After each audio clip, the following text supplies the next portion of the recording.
All right, Shalom. First and foremost, I want to give all praises, honor, and glory to Yahweh, Bahashem, Yahweh Shai, Bahashem, Rakak Wadash. Double honors to the elders and apostles of Great Millstone, time of this truth. Peace, blessings, and salutations to the hopeful elect. Shalom, Lord willing, this lesson is edifying. Now, this lesson is going into, all right, the Lord is going to get everyone's attention through what? Through judgment, man. Because right now, while the system is still up and running, all right, people could party, people could travel, all right, people could indulge themselves in things that don't matter, all right. But when the Lord brings this judgment, when the Lord brings these evils, then they're gonna realize that could also be the title. They're gonna realize that it was this wisdom, knowledge, and understanding, this word, all right. This word, the value of this wisdom, knowledge, and understanding is gonna be seen, all right, in these last days. All right, because this is what they're gonna realize they should have been worrying about while this world was still up and running.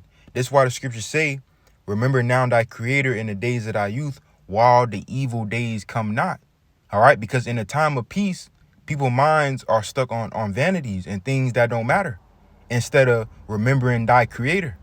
All right, but when the Lord brings these evils, when the Lord brings these judgments, when the Lord brings, all right, these plagues, and then that's when people are going to want to try to seek the Lord. Then that's when people are going to want to get this wisdom, knowledge, and understanding. And for many, it's going to be too late.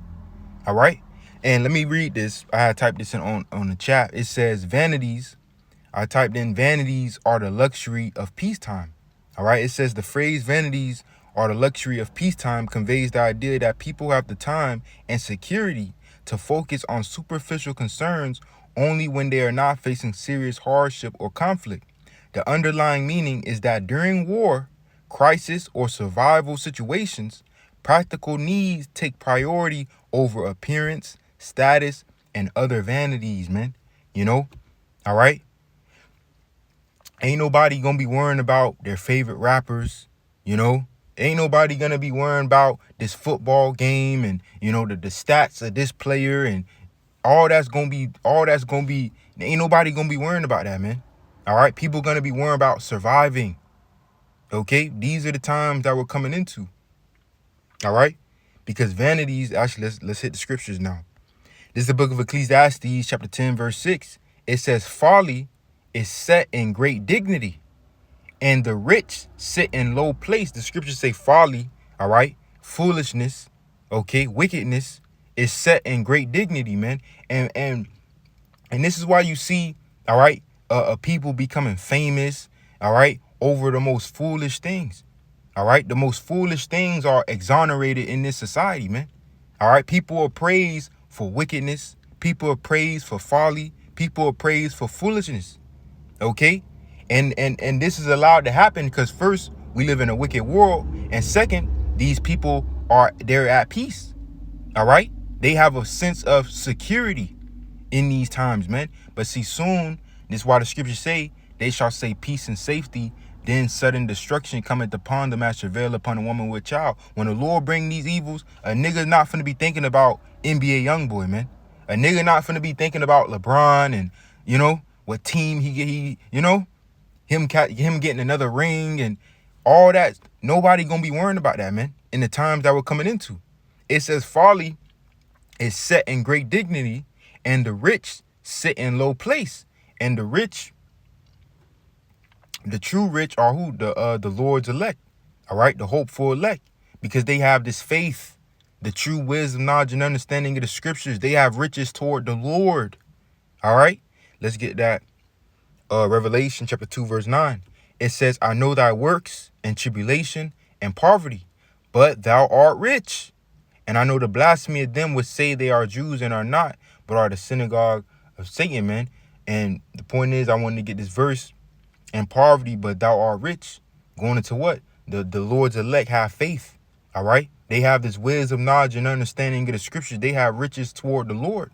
Even though I believe that was Apostle Paul, he spoke about storing up treasures in heaven, all right? Instead of where moth and rust doth corrupt. And that's another thing, man. Jake trying to get a bag and do all that's going to be, when the Lord bring this hell, man, that's why the scriptures say riches profit not in a day of wrath. All right. These the times that we're coming into, man. All right. Because vanity, all these vanities and these things that people are indulged in that don't matter. This is a luxury of peacetime. But the time that we're coming into is not a time of peace. All right. People are going to be thinking about a survival. People are going to be thinking about necessities, man. And they're going to realize that this truth, this wisdom, knowledge, and understanding was the real necessity. All right. So let's get some more. Let's get some more. Okay. This is the book of 2nd Ezra, chapter 8, verse 50. It says, "For many great miseries shall be done to them that in the latter time shall dwell in the world, because they have walked in great pride," man. And the Lord is going to bring this judgment. The Lord is going to bring these evils and bring these miseries, because these people have walked in great pride. And carelessness is a form of pride, man. All right. How these people go about the world, go about, the earth, about their life, as if nothing that happened to them, man. People speak boastfully and, all right, people are proud, man. Okay. And they dwell carelessly, as if they can't be touched, if the Lord won't do nothing to them, man. All right. But see, once again, the Lord is going to bring these judgments, man. The scriptures say, "For many great miseries." All right. "Many great miseries shall be done to them that in the latter time shall dwell in the world, because they have walked in great pride," man. All right. Carelessness, boastful. All right. So and this is why they're able to, because they have a false sense of security. All right. They have a false sense of peace and security, man.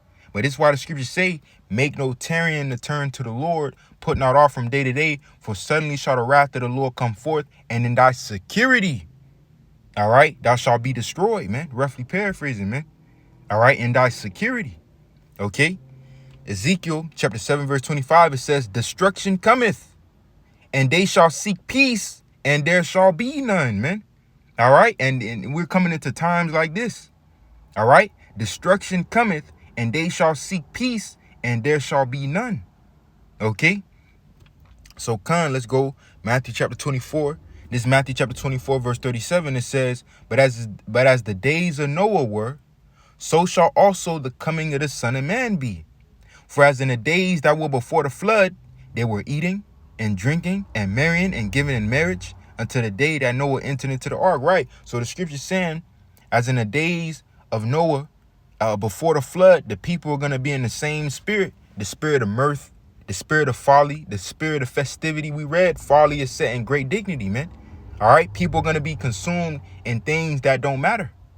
All right. Okay. Because in the grand scheme of things, the prophet, these things don't matter, man. All right. Even the scriptures speak about he that have a wife, be as though ye have none. All right. Okay. And it's going to really be real. We're going to really realize in the time that we're coming into, man. When the Lord bring these evils, when the Lord bring these, none of this mattered, man. All right. None of this is going to matter. It says, for as in the days that were before the flood, they were eating and drinking and marrying and giving in marriage until the day that Noah entered into the ark. And I believe when you read like the NLT, it goes into partying. So basically the spirit of festivity, the spirit of mirth, the scripture say what? The heart of the wise is in the house of mourning, sighing and crying unto the Lord. But the heart of the fools is in the house of mirth. All right. The simple pass on and are punished. All right. Careless living. Okay. It says, and knew not until the flood came and took them all away. So shall also the coming of the Son of Man be. And this is why these people are in the spirit that they're in today. And while these things are happening, while these things are going on in the earth, people still dwell in pride. People still dwell careless. People still have a false sense of security. All right. So man. All right. But see this. Let's get this. This is Job chapter 23. All right. Let me see something. Let me get this first. This is Isaiah chapter 13, verse 12. It says, I will make a man more precious than fine gold, even a man than the golden wedge of Ophir. And how is the Lord going to do that? Through the men that have this wisdom, knowledge, and understanding. All right. The scriptures say wisdom and knowledge shall be the stability of thy times. You see, this was always the true riches, man. The riches of the Most High, this wisdom, knowledge, and understanding, this truth, this faith. All right. And those that have it, They're going to be precious in these evil and dark times that we're coming into, man. All right? Because these people, as the scriptures say, how the Lord shall bring a famine, not a famine of food or water, but of hearing the words of the Lord. And they shall run to and fro to seek the word of the Lord and shall not find it. Why are they going to be running to and fro to seek the word? Because they're going to realize it was precious. All right? They're going to want answers. And that's why the scriptures say there shall be a crying for wine in the streets. This is how a man is going to be made more precious than fine gold. All right? A man of the Lord. All right? Now, let me close it out in the book of Job, chapter 23. This is the book of Job, chapter 23, verse 11. It says, my foot hath held his steps. His way have I kept and not declined. Neither have I gone back from the commandment of his lips. I have esteemed the words of his mouth more than my necessary food, man. You see? Because food is the physical food, is necessary for us to live. All right. But see, this spiritual food is necessary for our spirit, man. All right. And see, while these people are indulged in things that don't matter, while they're indulged in vanities, when the Lord gets rid of this peace, this false sense of security, when the Lord bring these evils, when the Lord bring these judgments, then people are going to shift into survival mode. People are going to shift to necessities, man. All right. But see, they're going to see the real, this truth, this wisdom, knowledge, and understanding, the word of the Lord. All right. It's going to be found out. This was the real necessity. I'm going to read it again. It says, neither have I gone back from the commandment of his lips. I have esteemed the words of his mouth more than my necessary food. That's why the scriptures say, man shall not live by bread alone, but by every word that proceeded out of the mouth of the Most High. All right. And that's really the point. So Lord willing, this lesson was edifying. I'm going to close it out. Give infinite praises, honor, and glory to Yahweh, Bahashem, Yahweh Shai, Bahashem, Rakakwadash.